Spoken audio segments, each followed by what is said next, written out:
Alam natin ang nangyayari kapag nagsasalita ang Diyos. May magandang nangyayari. When God speaks, something good happens. When God speaks, the world is created. When God speaks, light overcomes darkness. When God speaks, blessings flow. Kapag nagsasalita ang Diyos, ang magulo, umaayos. Ang bagyo, kumakalma. Ang demonyo, umalis. Nanginginig, natatakot. Ang may sakit, gumagaling. Ang makasalanan, nakukonsensya, nagbabago. Ang patay, nabubuhay. Sapagkat makapangyarihan ang salita ng Diyos. Hebrews 4 verse 12, the Word of God is alive and powerful. Isaiah 55 verse 10, ang sabi mismo ng Diyos, kung papaano ang ulan at niebe, paglagpak sa lupa, ay hindi na bumabalik pa ng langit, kundi dinidilig ang lupa upang tumubo ang mga halaman. Ganon din ang aking salita. Hindi ito bumabalik sa akin nang walang bunga na pangyayari anuman ang loobin at sabihin niya. Ganon ka makapangyarihan ang salita niya. And so, whenever God speaks, nakasisigurado tayo, something good is happening. Yun nga lamang, papaano kapag tumahimik na ang Diyos? The silence of God.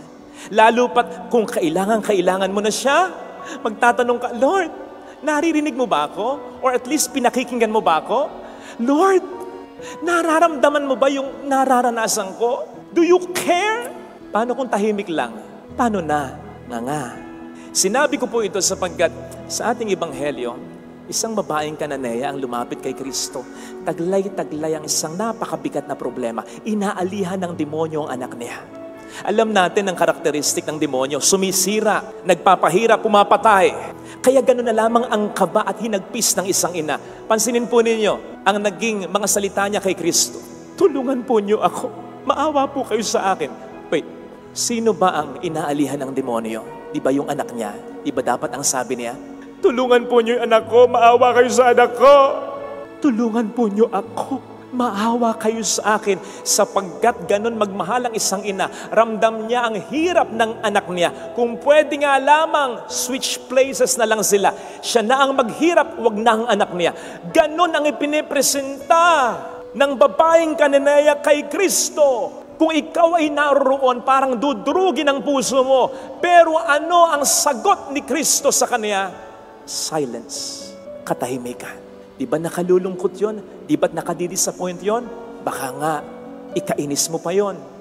Ako lang pari na ako. Nainis ako pag ganon. Kapag naghihintay ka ng sagot, pero katahimikan ang sagot. Actually, meron po akong sermon talaga for today. Pero last minute kahapon, binago ko para masabi ko ito sa sermon ko. Di naman ako magpapangalan. Well, napag-uusapan lang naman. Pero sana makarating din sa kinaukulan. Kasi yung bubong natin, okay naman. Kaya lang hindi mawawala. May mga sablay konti. Tulo. Konti lang naman. So kinontak na natin yung nakakontrata niyan. I-repair man lang. Puntahan man lang. Yung kesame, pansinin po ninyo, may konting mga bumubuka. Pero wag kayong magpanik.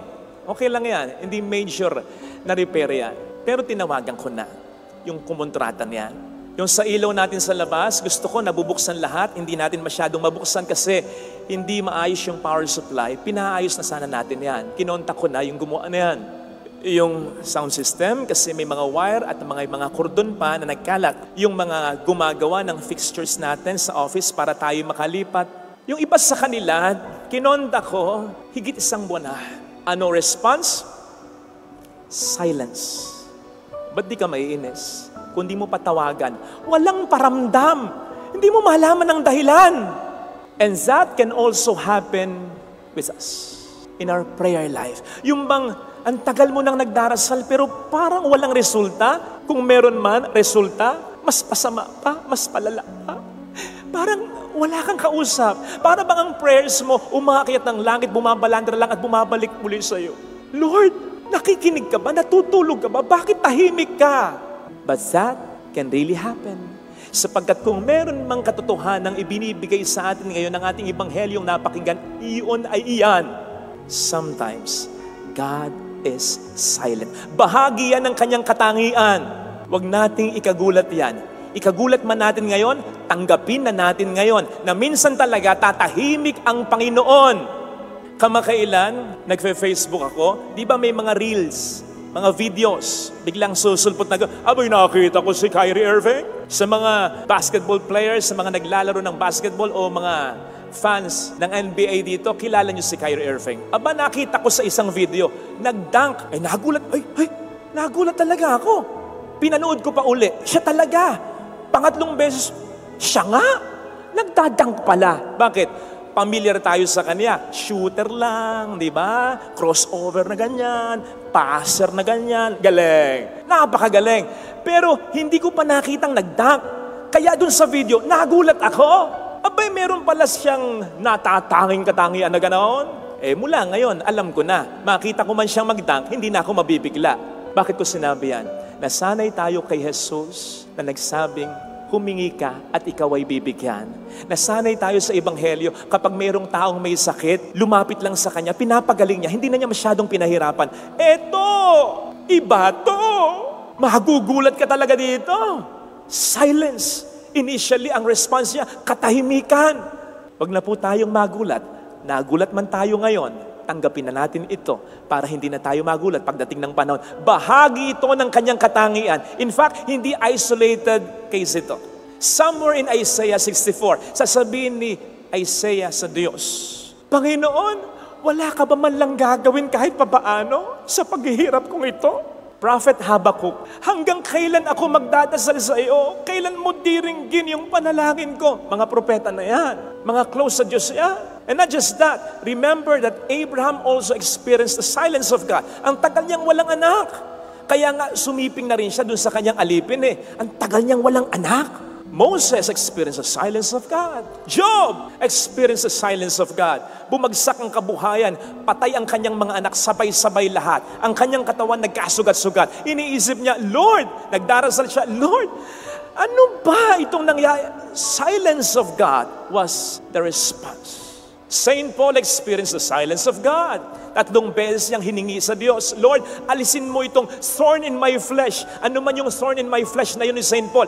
Ang tagal niyang hinihingi sa Diyos na alisin yon. Hindi sumasagot ang Diyos. 3 beses sumagot. Kung kailan pang sumagot, ang sabi, hindi ko aalisin sa'yo. Kung ako si Saint Paul, sabihin ko kay Lord, Lord, ang tagal mo sumagot. Nung sumagot ka, nega naman. Ano ba yan? Nagpahintay ka pa. Sana dati mo pa sinabing no, diba? Huwag na tayong lumayo. Jesus on the cross also experienced the silence of God. Why have you forsaken me, my God? Kaya, dumating man ang pagkakataong parang tahimik ang Diyos. Huwag tayong magulat. Huwag mo nang kultahin ang isip mo sa kaiisip. Ano ba ang dapat kong gawin? Kung ang lahat naman ay nagawa mo na, nakapagpa-check up ka na, nakapagpatingin ka na, pati albularyo, nakapaghabag mo pa, nakapagpatawad ka na, humingi ka na ng tawad, okay na, lahat na ng ginawa mo, okay na yon. Huwag mo nang kultahin ang isip mo sapagkat ganun talaga minsan ng Panginoon, tahimik siya. Huwag mo nang kultahin ang isip mo, ano bang pagkakasala ko? Kung wala naman talaga. O kung meron man, napagsisihan mo na. O so, huwag mo nang kultahin ang isip mo, ano bang kasalanan? O wala na nga, di ba? Talagang ganun lang ang Diyos. Tahimik lang siya. At bahagi yun ng kanyang katangian. Father, so paano na? Nga, no. Sapagkat kung ang katahimikan ng Diyos ay bahagi ng karakter niya, meron bang karakter ang Diyos na hindi mabuti? Wala. Lahat ng karakter ng Diyos, mabuti. So kung mananahimik siya, huwag kang mag-alala. Pati yung pananahimik niya, mabuti yon. Maniwala ka. Yung mga example natin kanina, yung mga kumontrata nito sa atin at kinokontak ko, tapos walang response, silence lang.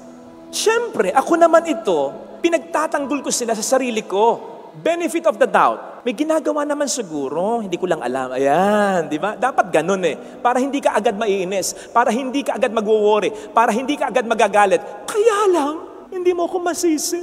Ang tagal At bakit hindi mo ako masisi? Kahit may benefit of the doubt na walang pangit na dahilan kung bakit hindi nila ito pinupuntahan. Tao pa rin naman yan. Tao pa rin sila. So pwedeng ang dahilan ay nega. Pwedeng may ibang project, mas priority yung iba, sapagkat doon mas malaki ang kita. Pwedeng ini-snub nila tayo dito, sapagkat may ibang project sila. Pwedeng may problema sa business nila. Pwedeng tinatamad silang puntahan ito. Bakit? Kasi back job lang, konti lang ang kita. Pero dati naman, kumita na sila sa atin, sapagkat sila ang kumontrata ng lahat ng yan. So hindi mo maiwasang mag-isip, kahit may benefit of the doubt, kahit pinagtatanggol ko sila sa sarili ko, kasi tao lang sila, pwedeng totoo yung mga nega na naisip ko. Naintindihan po ba ninyo? May isang pare, tinext ko, hindi nag-reply. Pero sin, buti sana kung ang ginawa niya, pinrest lang niya. Tuturuan ko kayo, long press lang. Kung ayaw mong sabihin niyang sin mo, long press lang. Tapos bitawan mo. Nabasa mo, pero hindi sin. Yun sin Walang reply Father, baka hindi na yun ang account niya, okay? After a week siguro, nag-text sa akin, may tinanong. Hindi, sumagot ako. Sa loob-loob ko, siguro naman makikita mo yung tanong ko. Sumagot ka rin, sumagot ako sa tanong mo. Ay, hindi. Walang sagat. Okay, sige. Okay, pagtanggol natin sa sarili ko si Father. Okay, hindi niya intention yon. After a month, nag-text uli ako, may tinanong uli ako, ibang tanong naman. O after a month na ito ha, sumagot, hindi. Sin, oo. O, diba? Pero alam po ninyo, kung mabait ako, doble, triple ang bait nito. Napakabait. Walang masamang tinapay sa paring ito. Kaya nga pinagtatanggol ko sa sarili ko Mabait si Father Baka naman nag-text siya, kaya lang hindi niya na-send. Pero kahit mabait siya, tao pa rin siya. Kaya hindi mo maalis sa akin ang mag-isip, baka may atraso ako sa kanya. Amen? Yun ang pagkakaiba ng katahimikan ng Diyos at katahimikan ng tao. Sa katahimikan ng tao, pwede pang may dahilan na nega. Pero sa katahimikan ng Diyos, huwag kang mag-alala. Walang dahilan na nega. Wala siyang ibang mas pinaprioritize kaysa sa'yo, pantay-pantay sa atin ang tingin niya. Wala siyang favoritism. Hindi siya tinatamad, hindi pumapalya ang business niya, hindi pumapalya ang paghahari, ang powers niya, at lalo't higit, hindi niya tinetake ang ating kasalanan against us, lalong-lalo na kung kinakailangan naman natin ang tulong niya. So wag kang mag-alala, wag mo nang isip-isipin, bakit tahimik ang Diyos? Mahalaga ang isipin mo, kung nagawa mo na ang lahat, ano pa ba ang dapat kong gawin habang tahimik ang Diyos? And the answer is, gospel reading, perseverance. Sa mas madaling mga salita, push. Pray until something happens. Huwag kang titigil sa pagdarasal at matyagang pagsisimba kahit tahimik siya. Bakit? Sapagkat hindi mauuwi sa wala, may kapupuntahang maganda.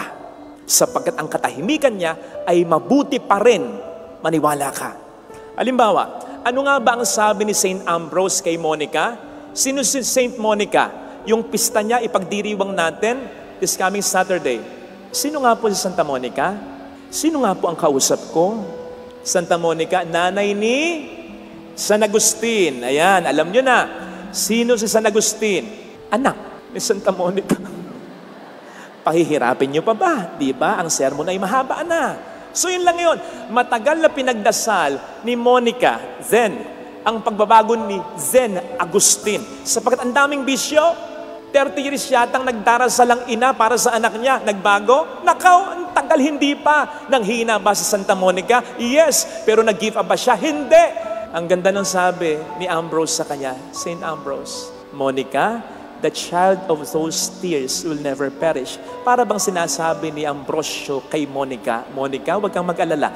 Ang mga luhang pumapatak na yan para sa mga anak mo ay hindi masasayang, paniwalaan mo. True enough, si Agustin, nagbago, naging pare, naging obispo, naging santo pa. One of the most celebrated saints of the Catholic Church, Saint Augustine. Pero hindi lang siya, pati na si Monica, Santa Monica. O di ba't parang ganyan yung nangyayari sa mabuting balita? Sino ang pinagaling at iniligtas ni Jesus? Yung anak lang ba nung babaeng Cananea? Hindi! Kasama yung ina, yung babaeng Cananea. Jesus brought her from the place of just asking to the place of worshiping.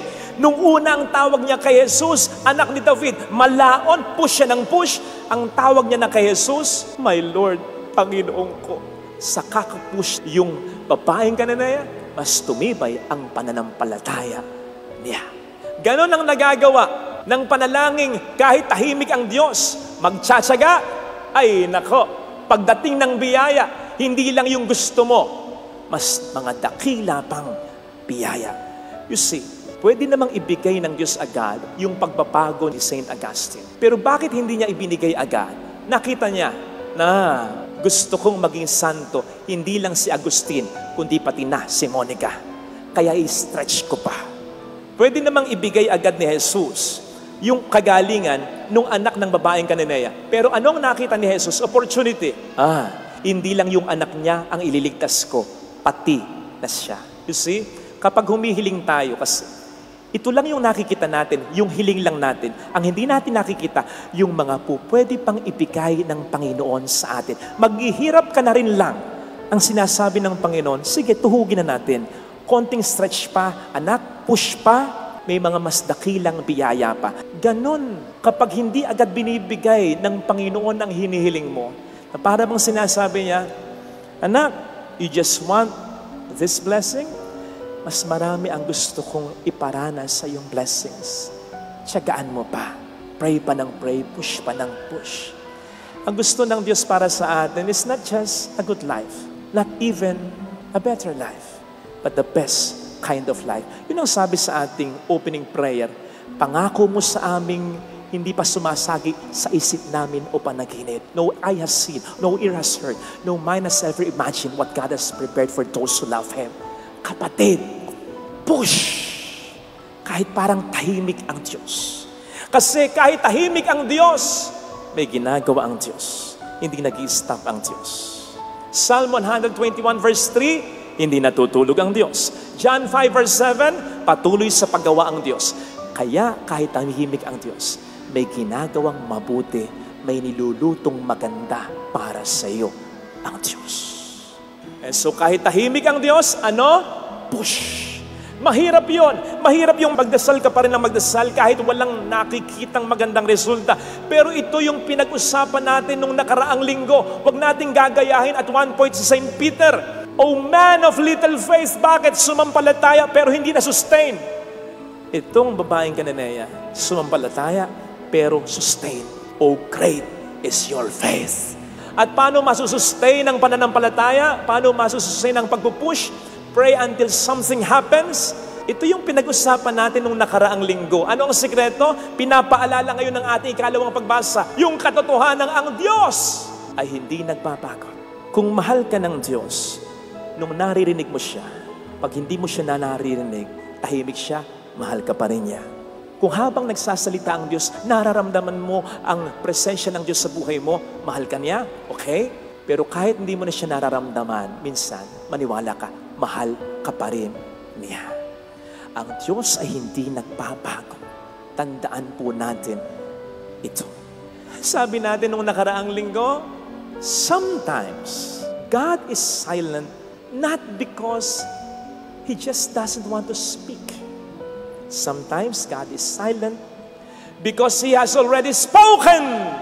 Minsan tahimik ang Diyos, hindi dahil ayaw niyang magsalita, kundi dahil nagsalita na siya. Sinabi na niya sa iyo, mahal ka niya. Sinabi na niya sa iyo, kapag kasama mo siya, wala sa iyong uubra. Sinabi niya na sa iyo, malilimot ng ina ang anak niya, pero hindi kanya malilimutan. Hindi na niya uulit-ulitin yun. Bakit? Sinabi na niya sa yon.